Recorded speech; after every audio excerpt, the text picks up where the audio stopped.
Al-Munawi menerangkan bahwa yang dimaksud dengan ain adalah wahyan nadharu ila syai'in ala ghilatin wastihsanihi wal hasadi alaihi min ghairi dzikrillah. Ain adalah pandangan pada sesuatu dalam keadaan lalai dengan rasa kagum kepadanya dan rasa dengki tanpa disertai zikir kepada Allah. Ini ada tambahan yang terakhir ini. Ya. Kalau yang pertama tadi penekanannya dilandasi rasa hasud. Kalau di sini ada penekanan ketika kagum tidak dilanjutkan zikir kepada Allah. Nah, sehingga dari situ ada dua pengertian tentang penyakit ain ini. Ya, pertama, pandangan dari orang yang memiliki tabiat buruk yang dalam hatinya terdapat rasa hasud, dengki, dan ingin mencelakai orang yang dipandangnya. Kedua, pandangan kagum atau takjub dari orang yang tidak ada rasa dengki, tidak ada, tapi kagum gitu. Tetapi kagum berhenti di kagum, tidak disertai zikir kepada Allah. Jadi di situ ada dua macam ain itu. Kalau kita ngambil contoh sederhana itu kira-kira begini. Ketika kita tahu bahwa kita sama-sama satu angkatan kuliah, terus kita sama-sama seangkatan masuk dalam sebuah perusahaan, ya, tidak disangka, nggak dinyana setelah beberapa tahun kita tahu teman kita dapat SK untuk menduduki jabatan sebagai kepala bagian apa. Kita masih belum. Kita kan bisa merasa kaget itu. Pertama kagum, kok bisa teman saya? Kok bisa? Kan kagum. Kalimat ini nanti ada dua hal yang membuntuti. Pertama, kita tadi bisa hasut kan? Bisa iri. Kok bisa temanku ini? Nah, kan gitu. Podo-podo barenge, ya. Podo-podo sarjanai. Kenapa temanku kok bisa? Iri kan itu. Iri ini bisa nanti mengandung kejahatan ketika tiba-tiba muncul perasaan kurang ajar. Suudzon muncul. Apa yang dilakukan teman saya ini kok bisa sampai mendapatkan promosi seperti itu, sedangkan aku tidak. Kejahatan berikutnya adalah awas, aku akan melakukan berbagai usaha agar Anda tidak aman duduk di kursi panas itu. Ya kan. Ini hati dia, penyakit hati. Yang demikian ini secara spiritual, rohaniah, itu bisa menimbulkan energi negatif. Ketika dipandangkan pada orang tadi itu, jadi pandangan negatif tadi, energi negatif menjadi racun, bisa nitis pada orang yang disasar tadi itu. Bisa mengakibatkan orang tadi itu sakit yang dilihat tadi itu. Ini model pertama. Model kedua, dan mungkin juga sering terjadi, kita melakukannya mungkin ketika dihadapkan pada sesuatu yang tiba-tiba kita kagum. Wah, hebat juga kamu ya, hebat juga ya. Nah, berarti di situ tidak diikuti zikir. Padahal Nabi tadi mengatakan falyat'u bil barakah. Jadi kalau ada mayujibu, sesuatu yang mengagumkan, maka segera ikuti dengan berdoa untuk keberkahannya. Misalnya begini, wah hebat ya kamu ya, Masya Allah. Kalimat pertama penting ya, Masya Allah, hebat. Semoga Allah memberkahi.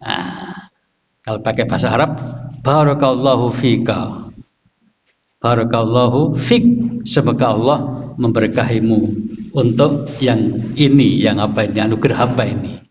Bisa berupa jabatan, bisa berupa tadi promosi tadi itu, bisa berupa harta yang baru dia dapat.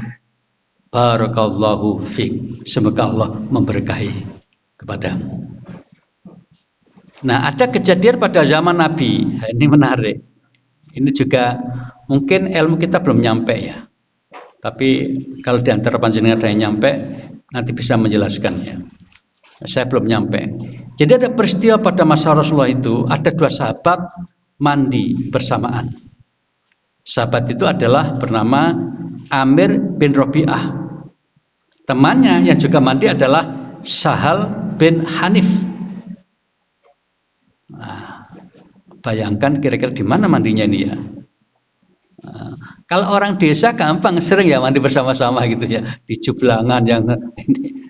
Nah, di suasana Arab, Mekah atau Madinah itu kan agak banyak berupa pegunungan. Jadi kira-kira mandinya ya pakai pancuran apa begitu kira-kira. Wallahu alam persisnya. Nah, ketika dua orang ini mandi, mungkin sebagian yang pokok auratnya tertutup tetap ya. Kita bayangkan begitu, hanya terbuka badannya segala macam. Ketika dua orang ini mandi, Amir melihat tubuh Sahal bin Hanif ini tampak putih bersih, tak tambahi mulus.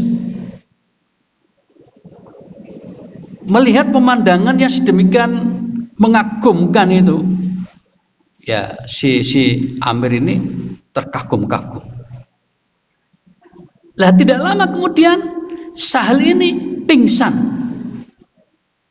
Sahal sebagai orang yang punya kelebihan tadi itu, kulit yang bersih, putih, mulus tadi itu, dilihat oleh Amir. Pandangan Amir kepada tubuh Sahal ini mengakibatkan Sahal pingsan. Nah, di sini dikomentari Amir ketika melihat tidak disertai zikir kepada Allah. Maka kemudian beberapa sahabat setelah tahu bahwa Sahal ini pingsan, maka kemudian lapor kepada Rasulullah. Maka kemudian Rasulullah mengatakan, menasihati kepada sahabat yang lain, idza ra'a ahadukum min nafsihi, apabila seseorang di antara kamu melihat dirinya sendiri, au malihi atau hartanya, au akhi atau saudaranya, temannya, ma yujibuhu yang mengagumkan, ya, melihat dirinya mengagumkan, melihat hartanya mengagumkan, melihat saudaranya mengagumkan, falyad'u bil barakah, maka hendaklah ia berdoa untuk keberkahannya itu. Fa innal aina, sesungguhnya ain itu hakun, nyata. Di hadis riwayat An-Nasai dan Al-Hakim. Lalu Al-Albani menilai hadis ini sahih. Jadi para jamaah, ini peristiwa nyata terjadi pada masa Rasulullah SAW. Tentang gejala penyakit ain ini, ya,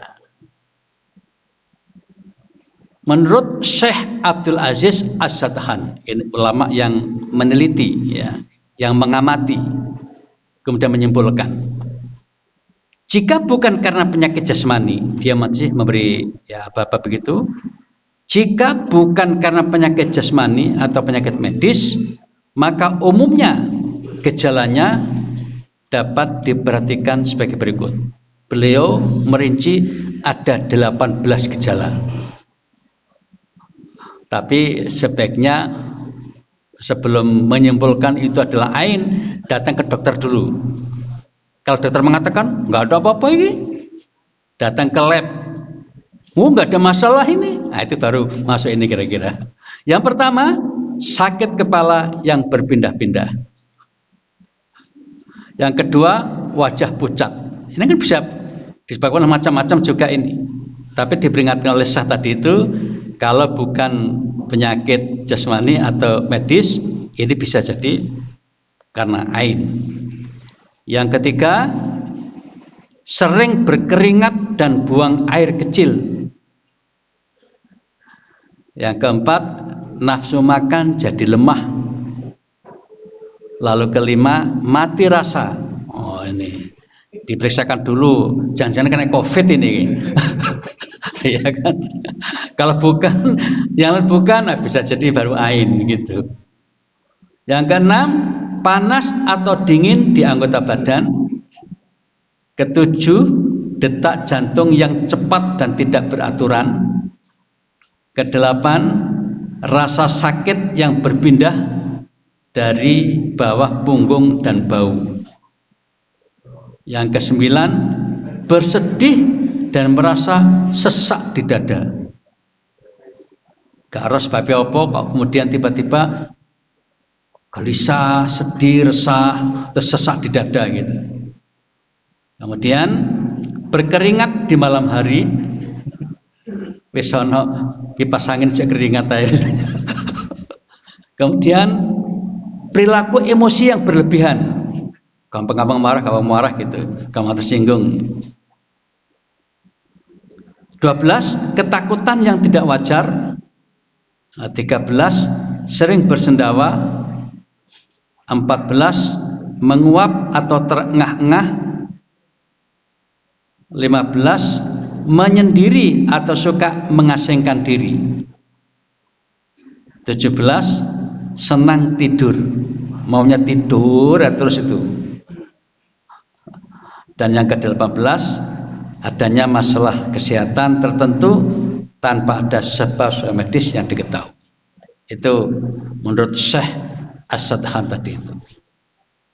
Nah, kemudian dimuat oleh ulama yang sangat terkenal yang sering muncul di medsos itu, Muhammad Sholeh Al-Munajjid. Penyakit ain terjadi karena adanya pandangan negatif dari orang yang memiliki rasa dengki, hasud, dan ingin mencelakai orang yang dipandangnya. Ya, ini agak sedikit gampang difahami. Penyakit ini dapat juga muncul ketika pandangan kagum seseorang tidak disertai zikir kepada Allah. Nah, ini yang kasus tadi di masa sahabat tadi. Amir melihat Sahal tadi itu. Kagum, berhenti di kekagum, tidak sampai berzikir kepada Allah. Nah, kemudian Syekh Al-Utsaimin mengatakan, engkau terkena ain bukan sebab rumahmu besar atau kamu punya kekayaan apa, bukan, tapi sebab kurang berzikir. Berarti salah satu penyebab orang bisa terkena ini adalah kurang berzikir. Hal pertama yang perlu dilakukan agar terhindar dari penyakit ini adalah menghindari sikap suka pamer. Sebaliknya hendaknya berhias diri dengan sifat rendah hati atau tawadhu. Ini kan begitu agungnya akhlak ini. Jadi hindari, ya, jangan suka menunjukkan kehebatannya, jangan suka menunjukkan kelebihannya, jangan suka menunjukkan kesuksesannya, jangan. Tidak semua orang suka. Bisa jadi lebih banyak yang nggak suka daripada yang suka ketika kita menunjukkan kelebihan yang kita punya. Tapi kalau ada orang yang butuh untuk tahu dari kita, tidak apa-apa, silakan disampaikan. Tapi hati-hati. Nabi dalam beberapa hal menunjukkan kehebatannya itu. Tapi Nabi tahu betul saat itu sahabat butuh untuk keyakinan. Suatu ketika ada sahabatnya yang saking kepengennya dekat kepada Allah itu, setiap malam tahajud, setiap hari puasa. Bayangkan ya, setiap malam tahajud dan itu semalam suntuk. Setiap hari puasa. Akhirnya istrinya merasa nggak diperhatikan.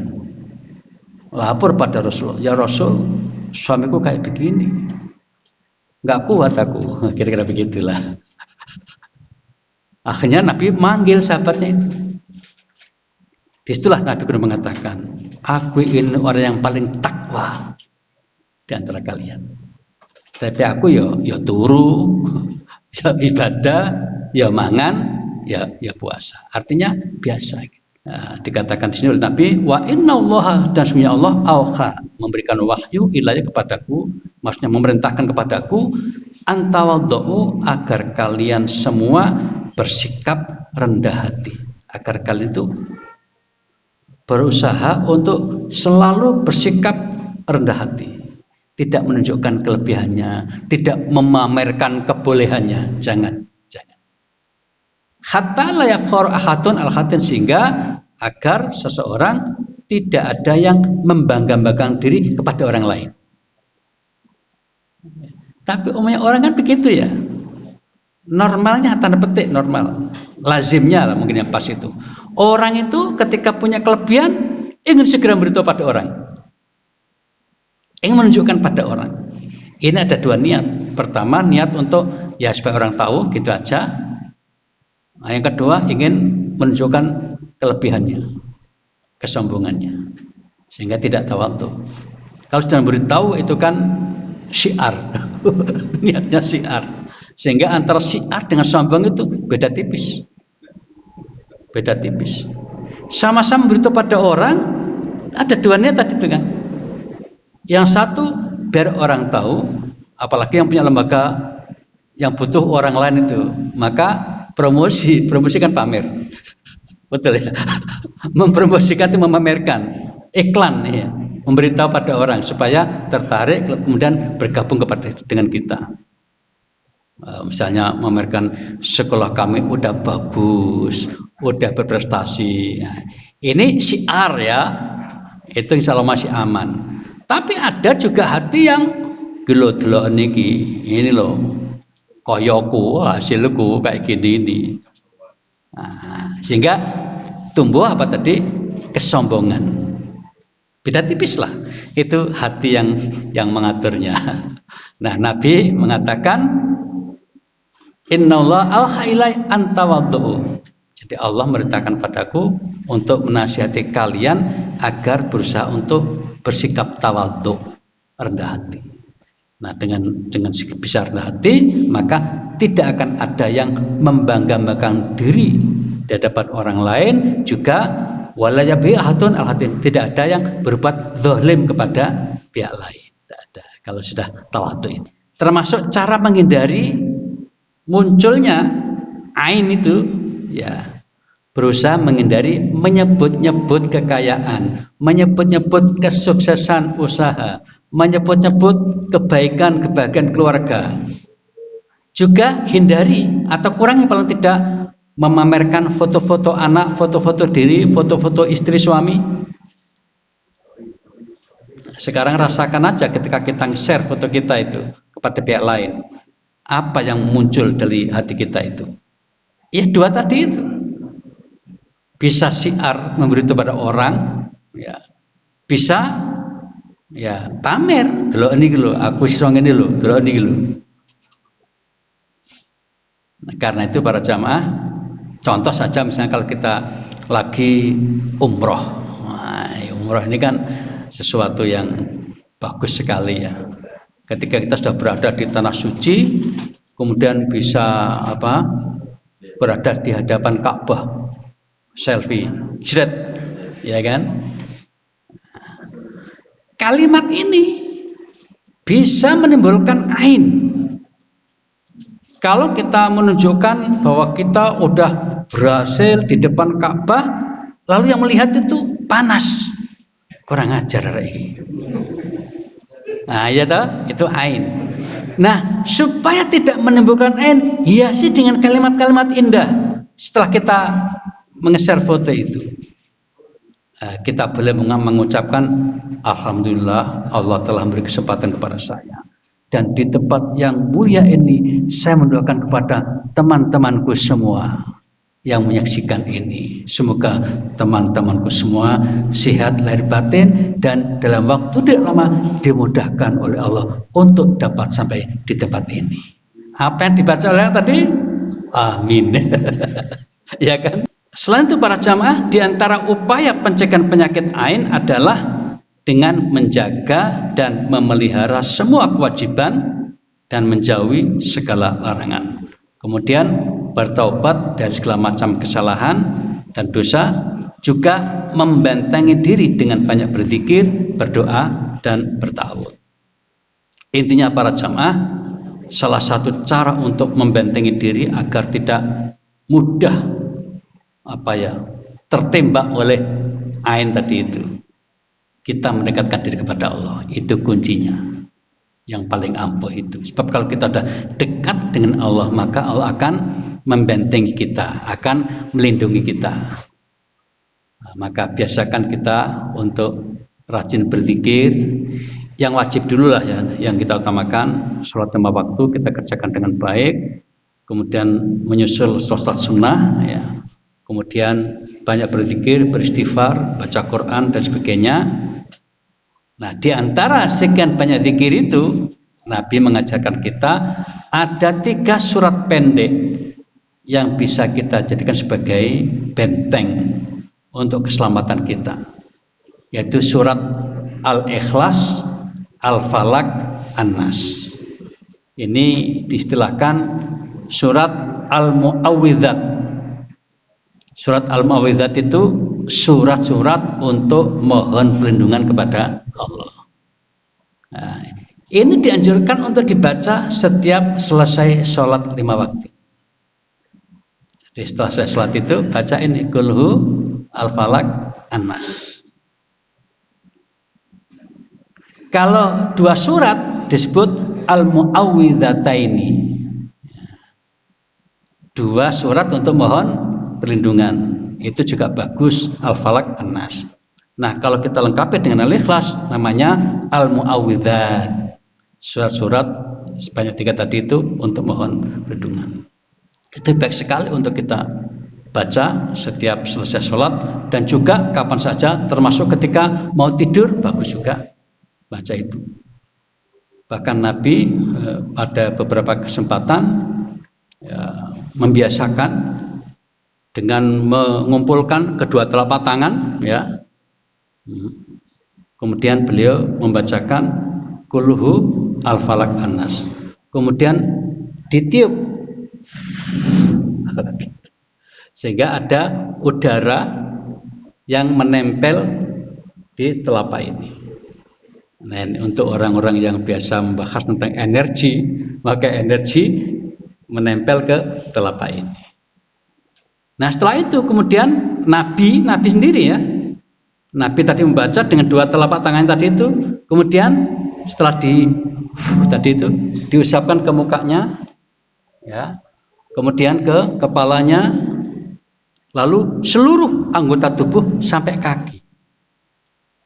Itu ketika mau tidur, diulangi sampai 3 kali. Itu namanya membentengi diri dengan Al-Mu'awwidzat. Hadisnya sahih. Ya, sahih Bukhari, sahih Muslim. Selanjutnya para jamaah, berdoa. Jadi selain kita banyak berzikir tadi, untuk membentengi diri dengan cara berdoa. Berdoa ini bisa untuk diri sendiri, bisa untuk orang lain. Contoh yang ada ini adalah untuk orang lain. Nabi membacakan doa ini atau zikir ini untuk cucunya. Kebetulan cucunya 2, Hasan, Husain, sehingga beliau menggunakan kalimat kuma. Kuma itu Anda berdua. U'idzu kuma. Aku memohonkan perlindungan untuk kalian berdua. Bi kalimatil tamah ya. Min kulli syaitani wa hammah wa min kulli ainin lamah. Kita lihat di sini. Aku meminta perlindungan untuk kalian berdua dengan kalimat Allah yang sempurna dari gangguan setan dan racun serta gangguan ain yang buruk. Itu arti dari bacaan doa yang disampaikan oleh Nabi kepada cucunya. Jadi kita juga bisa membentengi. Ini terutama kalau kita suka nge-share foto-foto anak kita, foto-foto keluarga kita, ikuti dengan tambahan doa ini supaya orang nanti yang melihat foto-foto keluarga kita itu tidak memunculkan ain. Ya, kita tambahkan doa itu, tapi juga jangan lupa ikuti kalimat-kalimat yang bagus pada foto-foto yang kita share tadi, supaya orang tadi yang kira-kira akan dengki menjadi tidak lagi dengki gitu. Kalau masih khawatir, lebih nggak usah di-share saja. Ya, tapi kalau kita merasa oh ini juga penting untuk kita syiarkan, silakan dilakukan. Tapi dengan ungkapan-ungkapan yang baik sehingga orang tadi justru senang dengan membaca yang kita suguhkan itu. Mungkin ditambah dengan kalimat amin dan sebagainya. Nah, para jamaah, itulah beberapa hal penting yang bisa saya sampaikan terkait dengan masalah ain ini. Dari sekian bahasan tadi itu, yang sangat mengesankan bagi saya adalah ternyata bahasan penyakit ain ini yang lebih jelas manfaatnya untuk kita adalah membangun sikap tawadhu. Malah ke situ arahnya. Membangun sikap tawadhu, rendah hati. Yang kedua, kebalikannya untuk mencegah, itu agar kita jangan sampai sombong, agar kita jangan sampai gampang-gampang pamer, menunjukkan kelebihan. Itu sangat bagus sekali. Ini membangun akhlak yang sangat indah. Dan yang ketiga, ini jangan lupa ini para jamaah, membuat orang suka itu. Apa itu? Setiap kita melihat sesuatu yang baik kepada orang lain, terutama jangan lupa doakan keberkahan. Kalau sesuatu yang mengagumkan, mulai dengan Masya Allah, boleh Alhamdulillah. Jangan lupa Barakallahu fika, fikum, fikuma, atau siapa.